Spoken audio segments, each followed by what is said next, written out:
5 बोसोर लादों जोङो 21 निफ्राय 2022 सिम जोङो बेखौ जों सालायलांबाय थागोन आरो जोंनि बे फोरोंगिरि थिसनथाया थाबाय थागोन जेब्लासिम आसाम सरकारा जोंनि जेराव सिंगल टिचार दङ बे सिंगल टिचाराव थानाय स्कुलफोराव जेब्लासिम फोरोंगिरि थिसन हरा बैसिम दुलाराय बर' फरायसा आफादनिफ्राय थिसनजानाय फोरोंगिरिया फरायसाफोरखौ गुन गोनां सोलोंथाइ होबाय थागोन। दुलाराय बर' फरायसा आफादा सोलोंथाइखौ लानानै जोङो 2002 मायथाइनिफ्राय खामानि मावबाय थादों आरो जों उनावबो मावबाय थागोन। जेराव सासेल' फोरोंगिरि दङ जेराव माने फोरोंगिरियानो गैया बेफोराव फोरोंगिरि थाबैनो थिसननांगौ होननानै जों आसाम सरकारखौ जोङो बिटिसि सरकारजों खावलायदों। आसाम सरकारा दा बावैसो बिथांमोना टेट पास जानाय फरायसाफोरखौ फोरोंगिरिफोरखौ बिथांमोना थिसनबाय।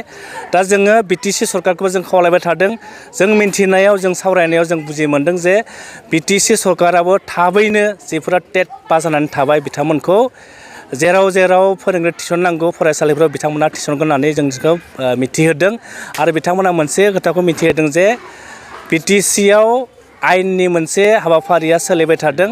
जायफोरा टेट पास जानाय 27 जन जोंहा केन्डिडेट दङ बे केन्डिडेटफोरा केस होनायनि थाखाय जोंनि जि माने एलपि स्कुलफोराव फोरोंगिरि थिसननांगौ जायफ्रा टेट क्वालिफाइ जाबाय बिथांमोनखौ थिसननो हायाखै। दा बे केसा जोबनायनि उनावनो बिटिसि सरकारा 3,000 जि लांदां जानानै थानाय मासि बे मासियाव बिथांमोना फोरोंगिरि थिसनगोन होननानै जोंनिसिम दुलाराय बर' फरायसा आफादनिसिम बिथांमोना मिथिहोदों। दुलाराय बर' फरायसा आफादनि बिथोन बायदियै जे लांदां जानानै थानाय बा सिंगल टिचार जे गुदि फरायसालियाव 1,000 गुदि फरायसालियाव दुलाराय बर' फरायसा आफादनिफ्राय बेसेन नाङै फोरोंथाइ थिसननाय बा दिनै फोरोंथाइ बादा बेखौ दुलाराय बर' फरायसा आफादनिफ्राय बिथोन होनाय लेखा क'क्राझार जिल्ला दुलाराय बर' फरायसा आफादाबो दिनै जोंनि क'क्राझार जिल्ला दुलाराय बर' फरायसा आफादनि सिङाव 21टा दखरा दङ। बिनि गेजेरनिफ्राय जोङो मिथिनो मोनबाय दिनै गासै गुदि फरायसालियाव 139 जे गुदि फरायसालियाव सिंगल टिचार जानानै दङ।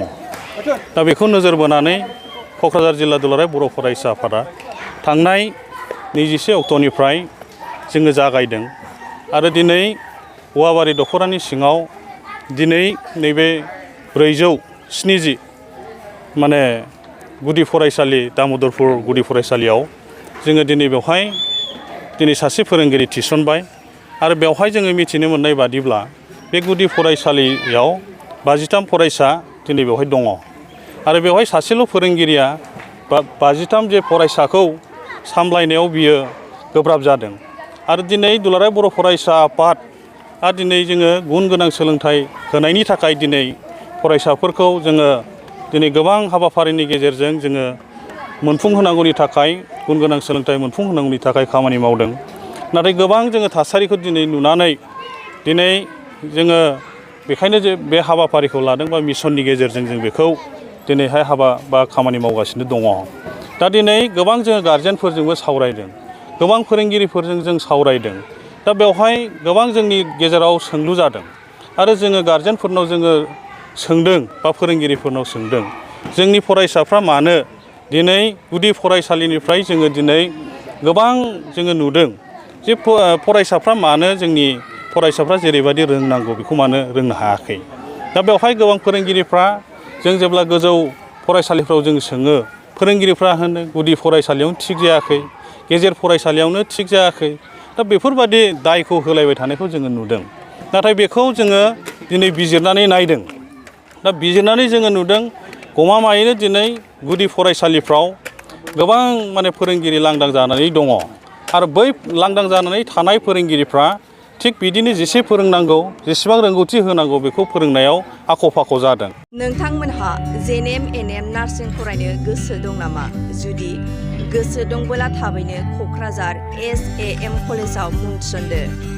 बे फरायसालियाव 2 निफ्राय 3 बोसोर नार्सिं फरायनायनि मोजां खाबु दं। जुदि गोसो दंब्ला थाबैनो 9854550697 एबा 9854300175 नाम्बाराव फोनांजाब खालामदो।